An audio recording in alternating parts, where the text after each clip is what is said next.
Aswe Igodalo describing it as lacking in merit. The three-member panel ruled unanimously reiterating the decision of Edo State Governorship Election Petition Tribunal. Justice Danjuma held that the appellants failed to prove any miscarriage of justice or provide credible witnesses and documentation to support the allegations of overvoting. Elsewhere, Government State Branch of the Nigerian Bar Association has organized a one-day capacity building for investigators and prosecutors of the State Command of the Nigeria Police Force. The training brought together investigators and prosecutors from the state headquarters and other divisional offices across the state was to enhance the quality of criminal investigations and judicial outcomes in Gombe State. The training sought to improve the technical competencies of officers involved in the criminal investigations and prosecution processes. The federal government has announced that students in both federal and state technical colleges will now enjoy free education. According to the government, the package includes free tuition, accommodation, feeding, and a monthly stipend of 22,500 naira for each student. Minister of Education, Dr. Tunji Lausa, made the announcement during the launch of the Technical and Vocational Education and Training TVET program in Abuja. Dr. Lausa explained that the initiative is aimed at attracting more young people to TVET and encouraging them to acquire relevant skills that will make them productive members of society. Borno State Governor Babagana Zulum has promised scholarship for the children of 8 civilian Joint Task Force members who lost their lives when an improvised explosive device, IED, exploded along Dikwa Mate Road in the state. Governor Zulum announced this during a condolence visit to the families of the fallen heroes in Fezan Ward of the metropolis. The Niger State Emergency Management Agency has confirmed the death of 21 persons in a flood disaster involving 2 communities in the early hours of yesterday. The affected settlements are Tifin Maza and Angwan Hasawa in Mokwa town of Mokwa Local Council.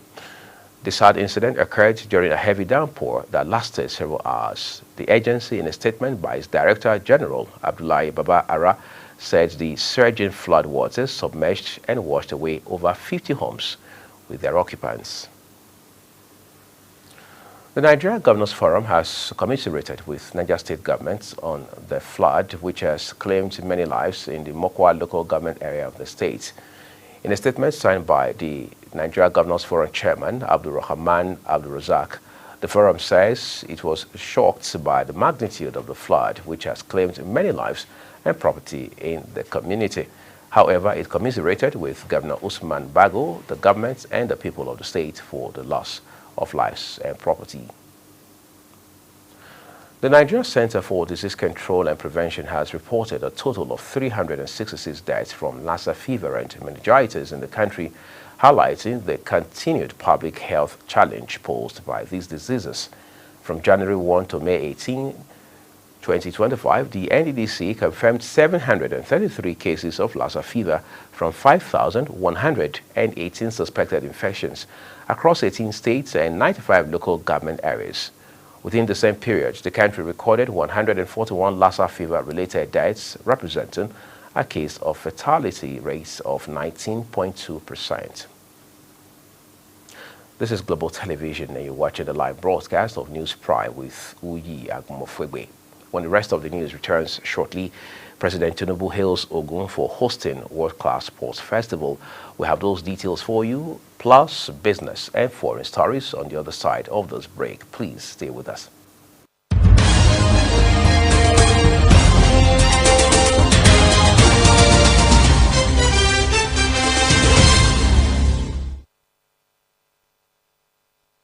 We appreciate you for staying with us here on News Prime. Now, the rest of this news broadcast returns with business, where President Bola Tinubu has signed an executive order aimed at slashing oil and gas project costs, improving government revenue, and accelerating investment inflow into Nigeria's energy sector. In a statement issued by the Office of the Special Advisor to the President on Energy, The federal government says the directive introduces far-reaching fiscal reforms that prioritize cost efficiency, operational accountability, as well as national value retention. According to the statement, one of the key provisions of the executive order is a cap on tax credits, limiting them to no more than 20% of a company's annual tax liability. The Nigeria Export Processing Zones Authority and the House of Representatives Committee on Public Accounts have vowed to activate and strictly enforce regulations guiding operations within free trade zones to ensure prompt and full remittances into the Federation accounts. This resolution was reached during an oversight visit by the House Committee to the Dangote Refinery and Petrochemicals Free Zone Enterprise, as well as the Lagos Free Zone in Ibeju-Lekki, Lagos State. In a statement issued by NEPSA's head of corporate communications, Martin Zode, quoted the managing director and chief executive officer of the authority, Dr. Olufemi Ogunyemi, as reaffirming NEPSA's commitment to accountability and regulatory compliance across all zones. Away from Nigeria now, U.S. Treasury Secretary Scott Bessent says trade negotiations with China were a bit stalled and suggested President Donald Trump and his Chinese counterpart Xi Jinping could get involved. The world's two biggest economies agreed this month to pause reciprocal tariffs for 90 days, a surprise de-escalation in their bitter trade war following talks between top officials in Geneva. Under the May 12 truce, Washington agreed to temporarily reduce the tariff on Chinese imports to 30% from 145%, while China says it would lower its import duty on American goods to 10% from 125%. Here's a quick update on the foreign scene for you.